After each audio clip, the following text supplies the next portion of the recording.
헌법재판소장이 추명제 판관을 지정하여 준비 절차를 진행한다. 그래서 연구관 TF는 한 20여 명 내외로 정될 것으로 보입니다.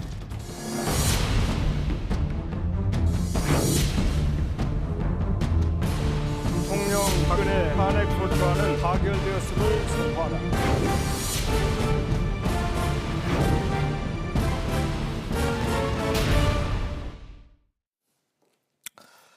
예, 박근혜 대통령의 탄핵 소추안 가결 이후에 정말 탄핵 정국의 주도권 싸움으로 정치권이 요동치고 있습니다. 자, 특히 새누리당 제가 방금 말씀드렸죠. 계파 갈등이 뭐 이건 갈등이 아니라 사실은 뭐 거의 투쟁 얘기까지 나오고 있는데요. 자, 분당 가능성까지 그래서 나올 수밖에 없습니다. 신리사탕탕 대체 정치권은 민심을 제대로 읽고 있는 건지 오늘도 네 분의 전문가와 함께 생각해 보겠습니다. 자, 지금 스튜디오에는 김광덕 전 한국일보 정치부장, 성공회대학교 최진봉 교수, 그리고 전 새누리당 의원이시자 기후 대학에서 정치학 박사를 받으셨죠. 신지호 박사, 그리고 백성문 변호사 네 분 나와 계십니다. 어서 오십시오. 안녕하세요. 헌재가 말이에요. 네. 오늘부터 탄핵 준비를 돌입을 하는데 이게 가장 중요한 건 언제 결정 나느냐. 이게 이제 국민들은 이게 뭐가 어떠고 이거보다 언제 결정 나냐 이게 이제 관심이거든요. 그러니까 지금 통상적으로 뭐 야권 쪽에서는 1월 말 정도면 날 수 있다는 얘기를 하고 있지만 이제 법조인의 관점에서 봤을 때는 최소한 특검은 끝나야 되지 않을까라고 생각을 하고 있습니다. 그러니까 왜냐하면 지금 얘기가 나오는 게 야권 쪽에서는 우리가 13가지 안을 올렸지만 그중에 인용될 것만 선택적으로 판단하면, 정치적으로 판단하면 충분히 1월 말까지 가능하다는 입장이지만 예. 오늘 헌법재판소 공보관이 밝힌 바대로 일단 탄핵소추안이 올라온 거는 전부 다 판단해야 된다. 이건 재판 과정에서 반드시 해야 되는 것들이기 때문에 지켜야 된다라고 하는데 뭐 아시겠지만 세월호 7시간 부분하고 뇌물죄 부분은 아직까지 혐의가 확정된 게 아니잖아요. 그러니까 그런 부분이 혐의가 확정되는 거에도 시간이 하나 걸릴 거고요. 또 과거에 노무현 대통령 탄핵 때 68일 걸렸으니까 예. 뭐 그 정도면 충분하지 않겠느냐 누군가가 얘기를 하시는데 그 당시하고 지금은 규모 자체가 다릅니다. 예. 그때는 사실 사실관계가 뭐 확정이 돼 있는 상황이었고 지금은 아시다시피 박근혜 대통령 모든 혐의 부인하고 계시죠. 예. 거기다 세월호 7시간은 확정이 안 됐죠. 그럼 그런 부분을 확인하는데 시간이 많이 걸릴 거고요. 예. 또 거기다가 지금 탄핵 소추안에 들어간 인물 몇 명인지 아십니까? 50명 정도 돼요. 50명 정도 박근혜 대통령 이 답변서 내는 과정에서 이건 부인한다라고 하면 50명 다 증인으로 세워야 돼요. 예. 그러다 보니까 현실적으로 아무리 빨라도 3월 말, 좀 늦으면 4월 말, 뭐 더 늦으면 5월까지 간다는 얘기까지도 나오는 상황입니다. 지금 박근혜 대통령이 부인한다고 말씀하셨는데, 자, 탄핵 직후 국무위원 간담회에서 피눈물이 난다는 게 무슨 말인가 했는데 이제는 어떤 말인지 알겠다.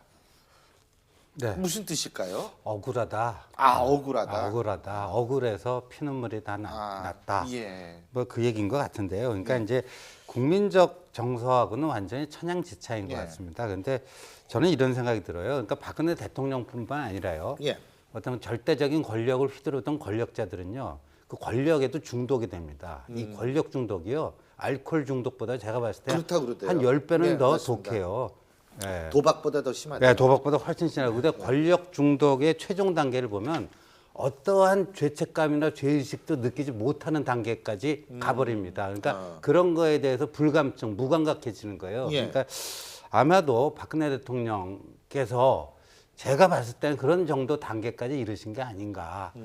그러다 보니까 억울해서 피눈물 난다. 아마 이런 하소연인 것 같습니다. 그 국어사전에도요. 예. 몹시 슬프고 분하여 나는 눈물을 피눈물이라고 정의해놨어요. 예. 그러니까 결국은 지금 신 박사님 말씀하신 것처럼 본인이 죄가 없다고 생각하는데 본인이 이 지경에 처한 것에 대한 분함이 결국은 피눈물이 난다는 표현으로 나지 않았을까. 근데 문제는 저런 발언이 사실은 국민들이 볼 때는요.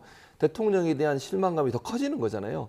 이제 헌재 재판 앞두고 있고 또 특검 수사도 받아야 되는데 저렇게 되면 국민들은 더 박근혜 대통령에 대한 부정적인 인식과 생각이 더 깊어지기 때문에 본인의 저런 발언들이 결코 도움이 되지 않을 거라는 생각이 듭니다. 저는 그러니까 원래 대통령이 지금 이런 상황에서 이런 탄핵을 받았으면 어쨌든 국회가 국민의 대표 아닙니까?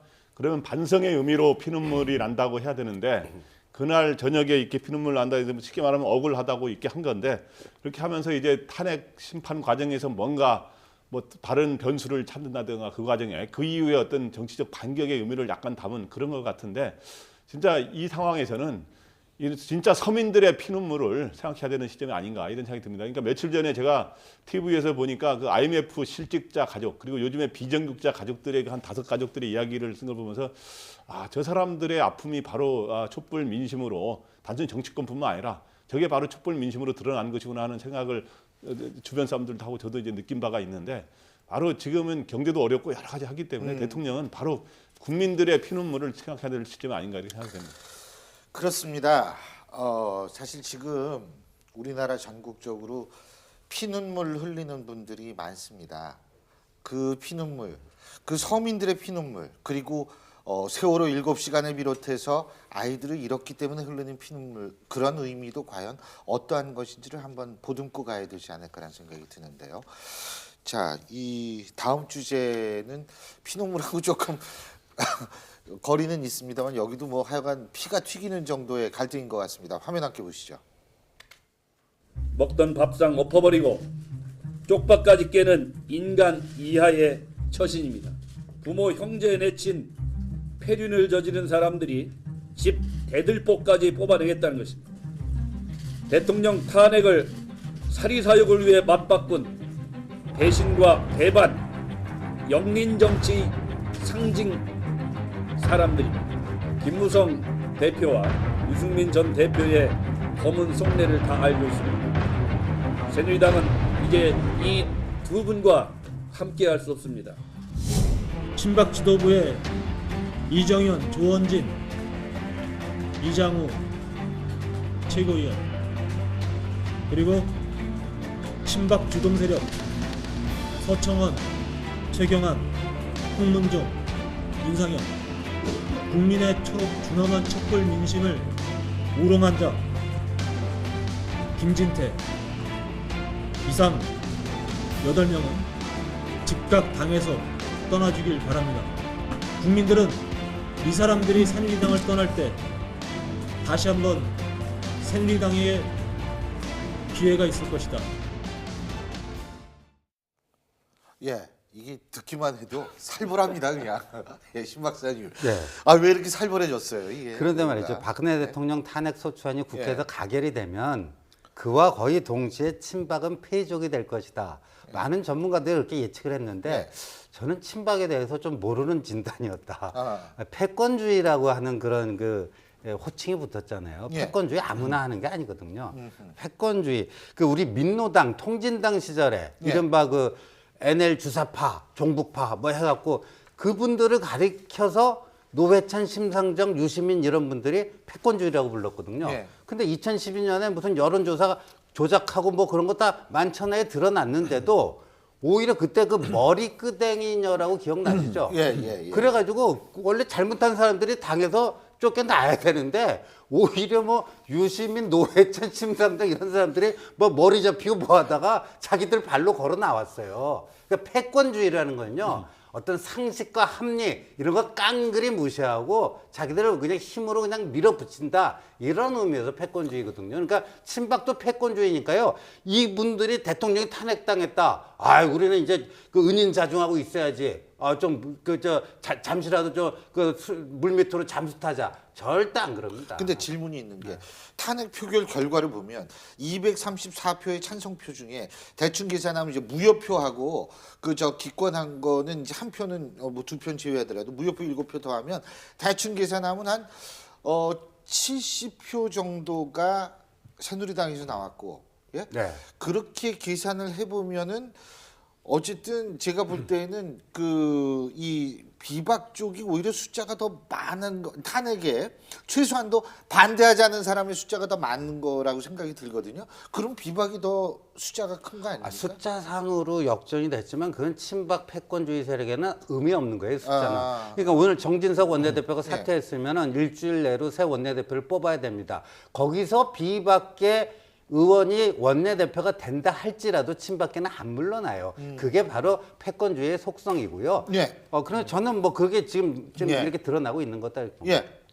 그래서 정치는 명분과 세거든요. 근데 이제 명분은 비박계가 잡았습니다만은 세는 이번에 보면 그 탄핵 그 투표에 보면 찬성한 사람이 62명 나오지 않았습니까? 근데 기권 무효는 사실상 정치적으로는 반대 의미가 되기 때문에 반대 효과를 가져버리기 때문에 거기도 56명 플러스 불참한 57명 플러스 하면 둘 다 60여 명이에요. 그러니까 이제 원내 세는 비슷하게 세인데 명분은 이제 비박이 갖고 있습니다만은 그러니까 우리가 예상은 원래 아까 했지만은 친박이 패족의 길로 갈 거다 이렇게 했지만 실제적으로 불행히도 친박은 그렇게 쉽게 물러나지 않을 겁니다. 왜냐하면 결국엔 당내 싸움에 붙으면 결국에는 옥세를 현재 지고 있는 데다가 전국위가 이제 당내 싸움 진짜 세대결로 가면 전국위에서는 현재 우위를 점하고 있을 가능성이 높거든요. 근데 또 하나는 비박이 명분을 갖고 있음에도 불구하고 대선 주자가 없어서 바로 리더만 있더라도 그렇게 우위에 점할 수 있는데 그래서 일단은 이번에 원내대표는 사퇴했으니까 원내대표는 비박으로 갈 가능성이 높습니다. 제가 보기에.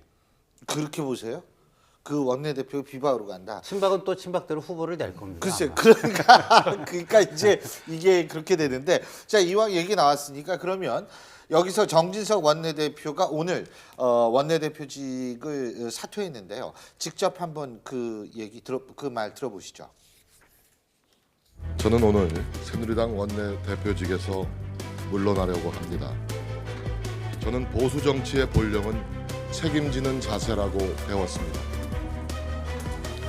대통령 직무가 중지된 사건에 있어 집권 여당은 대통령과 똑같은 무게의 책임을 가질 수밖에 없다고 생각합니다. 예, 정진석 원내대표가 오늘 사퇴를 했는데 그래서 이제 원내대표 뽑으면 비박 쪽이 될 거라고 말씀하시고 근데 그거 안 놓으려고 그럴 텐데요. 네, 제가 볼 때는 예. 지금 왜냐하면 야당들이 지금 이정현 대표를 인정을 안 하고 있지 않습니까? 이런 상황에서 그 인정하겠어요? 아니, 안 하려고 하겠죠. 근데 지금 저는 정진석 원내대표의 저 발언이 사실은 국민이 원하는 발언이에요. 새누리당이 정말 새롭게 변화돼서 국민의 지지를 다시 얻으려면요. 정진석 원내대표처럼 말을 해야 돼요. 그런데 지금 두 분 말씀 나누신 것처럼 친박이나 비박이나 자기들 싸움, 밥그릇 싸움에 지금 매몰돼 있는 거잖아요. 특히 친박 같은 경우에는 대통령 탄핵에 공동 책임이 있는 사람들이에요. 그런 책임지는 모습을 보여다는데 패권주의에 빠져서 자기 밥그릇 내놓지 않겠다고 싸우게 되면요. 제가 볼 때는 보수 진영이 어떻게 집결을 하겠습니까? 다시 대선 곧 치러야 될 텐데 저런 상황에서 저렇게 싸우는 모습을 보여주면 전부가 같이 죽는 거예요. 그러니까 자기를 희생해서 같이 살 수 있는 방법을 찾아야 될 텐데 그러지 못하는 친박의 모습이 결국은 또다시 신 박사님 말씀하신 것처럼 친박의 원내대표를 또 내세워서 또 싸우려고 하지 않을까 하는 우려가 생기는 거죠. 근데 사실상 뭐 치킨 게임 아닌가요, 그냥 지금? 그러니까 일단 친박도 치킨 여기서 게임이면요. 결론은 나요. 근데 네. 이게 결론이 안 나면 치킨 게임이 아닌 거죠. 이게. 그럼 그거는 좀 수정하겠습니다. 네. 그러니까 지금 친박에서 어쨌건 지도부다 장악하고 있고, 예. 뭐 일각에서는 오늘 정진석 원내대표 물러났으니까 이정현 대표 뭐 사퇴론이 더 나오지 않겠느냐. 아니 예. 대통령이 탄핵단행도 안 물러나는데 지금 원내대표 물러났다고 뭐 물러나시겠어요? 그러니까 저도 아까 이장우 최고위원 발언을 듣고 제가 좀 놀랬던 건 아까 배신, 배반, 영린, 쪽박, 인간이야, 폐륜, 대들보 뽑아서 내놔라 뭐 이렇게 정말 할 수 있는 안 좋은 얘기 다 하신 것 같은데 여기서 이제 영린이나 배신이라는 표현을 썼는데 사실 충신이라면 그 모시는 주군이 잘못된 길을 가고 있으면 어떻게든 올바른 길을 갈 수 있게 충원하는 게 충신 아닌가요? 잘못하고 있는데 옆에서도 계속 아이고 하고 감싸는 게 충신인가요? 그러니까 일단 지금 배신이라는 얘기가 저는 오히려 친박 쪽이 더 배신의 아이콘에 가깝다는 생각이 들 정도로 오늘 저도 아까 말씀하셨던 것처럼 이번에 탄핵되고 나면 일단 주군이 물러났으니까 친박도 당연히 물러나겠거니 했는데 지금 그 상황을 여기서 우리까지 물러나면 우리는 아예 이제 진짜 말 그대로 패조기를 걸을 수밖에 없고 또 하나는 정신명들도 있죠. TK 쪽에서 뭐 탄핵 이후에 지금 일단 자체 분석한 결과로는 약간 동정 여론이나 이런 지지율이 조금씩 오른다고 하니까 나중에 우리들만 남아 있어도 TK적이라도 확실하게 먹으면 그럼 우리는 존속할 수 있다. 이게 박근혜 대통령에 대한 충성심인지 자체가 좀 의심스러운 상황이 아닌가 생각합니다. 근데 친박은요 망가질 만큼 망가졌어요. 더 망가질 수도 있어요. 물론 이제 바닥 밑에 또 지하실이 요새 있다고 그러잖아요. 더 떨어질 때가 있지만 상당히 만신창이가 됐기 때문에 여기서 더 망가져 본들하는 이판사판 막가파 이런 심리 상태가 될 수가 있는 거고 당권을 비박에 내주는 순간 오늘 뭐 팔정 나왔잖아요. 뭐 다 숙청당할 거다. 우리 정치 생명 거기서 끝이다. 이런 계산이 있어서 마지막 저 몸부림을 치고 근데 장기적으로 보면 친박 비박 간의 관계만 보면요.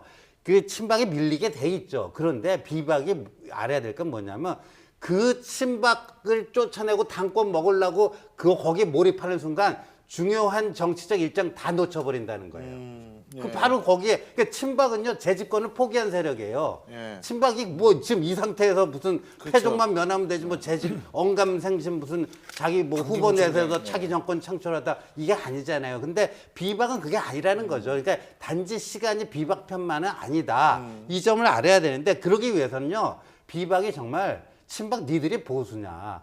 헌법보다 의리라고 얘기하는 사람 그게 무슨 보수냐? 니들은 사입이다 하면서 창조적 파괴를 선언하고 과감하게 뭔가 새로운 질서를 모색해야 되는데 과연 비박에게 그런 용기와 배짱이 있는가 하는 문제라고 봅니다. 네, 뭐 비슷한 이야기인데요. 그러니까 지금 친박, 비박이 원내 세력이 비슷하게 나타났기 때문에 네가 가라 하와이 이런 싸움을 네가 나가 예. 이런 싸움을 계속 벌이게 될 거예요. 계속 벌이는데 너무 장기적으로 가게 되면 이미 친박은 뭐 명분과 이미지는 이제 생각 안 하지 않습니까? 근데 비박은 이기적이 장기화가 되면 결국 밥그릇 싸움으로 비춰질 수가 있거든요. 권력 싸움으로. 그렇기 때문에 비박은 저희가 취재한 바도 그렇습니다만은 김무성 전 대표를 비롯한 일부가 탈당을 시도하는 쪽으로 가지 않겠느냐. 결국에는 근데 밖에 나가서 반기문 총장이 귀국하면 같이 신당 창당하는데 참여하는 쪽으로 하면서 그런데 결국에 이제 새누리당은 친박이 남아서 주도권을 잡게 되는데 그러면 아까 지금 원내대표 경선에서 지금 현재 선출하게 되면 제가 비박이 된다고 한 이유는